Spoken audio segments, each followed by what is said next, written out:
Mon nom c'est Évangéliste Rafa. J'aimerais partager un message puissant dont Dieu m'a parlé. Il y a au moins 4 jours, j'ai reçu un message très puissant qui est le remède du monde. Et dans ces rêves-là, dès le premier jour dont j'avais reçu ce message, Dieu m'a parlé en me disant que les problèmes et les troubles qui sont en train de troubler le monde jusqu'à présent, le virus, il y a les problèmes qui troublent le monde. Il n'y a pas où on peut fuir, où recevoir les refuges. Mais Dieu m'a parlé en me disant que les problèmes et la source de cette propagation et la source de ces problèmes, c'est l'Église. Et je me suis posé des questions. Comment est possible que l'Église peut être la cause de ces problèmes? Le premier jour, quand Dieu m'a parlé de ça, je me suis dit et je me suis posé trop de questions. Comment ça? Et le deuxième jour, le même rêve est venu, le même parole m'est revenue en me disant que c'est l'Église qui est la cause de ces problèmes.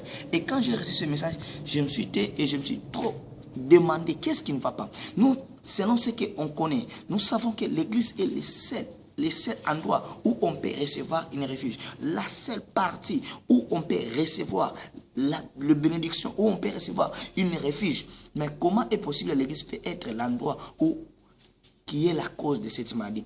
Le troisième jour, avant de dormir, j'ai trop prié et j'ai demandé à Dieu qu'est-ce qui ne va pas. Je ne comprends pas ces messages qui sont en train de me passer. Et le troisième jour, quand je priais comme ça, j'ai reçu sous forme, avant qu'il me dise quelque chose, il m'a donné sous forme d'une vidéo. Après ces vidéos, il m'a parlé en me disant que l'Église est en train de chuter. La cause, c'est vos pasteurs, vos leaders des églises. Et je me suis posé des questions. Comment est possible que nos leaders des églises peuvent être la cause de la chute du monde? Et après ça, je n'avais pas parlé à quelqu'un, ni dire un mot à quelqu'un. Je me suis dit, le quatrième jour, je me suis demandé, comme Dieu a voulu passer un message avec moi, il me parlera encore. Le quatrième jour, il est venu en me disant, j'ai senti un mot qui me pose la question en me disant, le message dont je t'ai passé, tu l'as passé au monde. Et quand il m'a posé cette question, et moi je lui ai répondu, non, non, parce que je ne savais pas comment passer ce message. Je ne comprends rien. Et quand j'ai dit ça, je me suis réveillé, j'avais vraiment eu peur. Je te dis vrai, j'avais eu peur vraiment. Et quand je me suis réveillé, arrivé à 12h, vers 13h, je me dirigeais vers la ville. Quand je me dirigeais vers la ville, je pris un taxi-bis. Et dans le taxi-bis, j'avais reçu un message. Avant de recevoir le message, j'avais reçu sous forme d'un feu dans mon cœur. Et ça m'a trop troublé dans le bis. Je me suis posé des questions. Oui, c'est vrai, Dieu m'a parlé, il y a un message. Mais c'est fait, qu'est-ce qu'il veut me dire? Et après, je me suis dit, oui, Dieu m'a dit que je dois passer le message. Mais je ne comprends pas qu'est-ce que je dois dire au monde. Après avoir dit ça, j'ai reçu un message qui m'a dit que les problèmes et la chute des églises, ce sont vos pasteurs.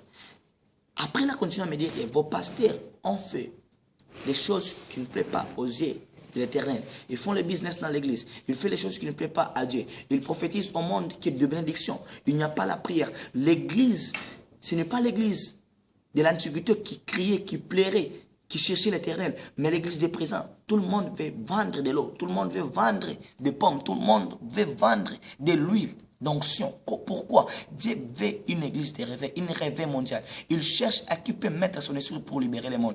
Je mérite que tu partages ce message partout là où vous êtes, avec vos pasteurs, les membres, toute personne en qui il prie. Dieu a besoin de ce genre d'hommes. Ce message est venu aider le monde. Ce n'est pas ni le gouvernement ni l'Amérique qui peut nous aider à ce moment, ni l'Organisation mondiale, l'OMS. Maintenant, là, on a besoin de pasteurs.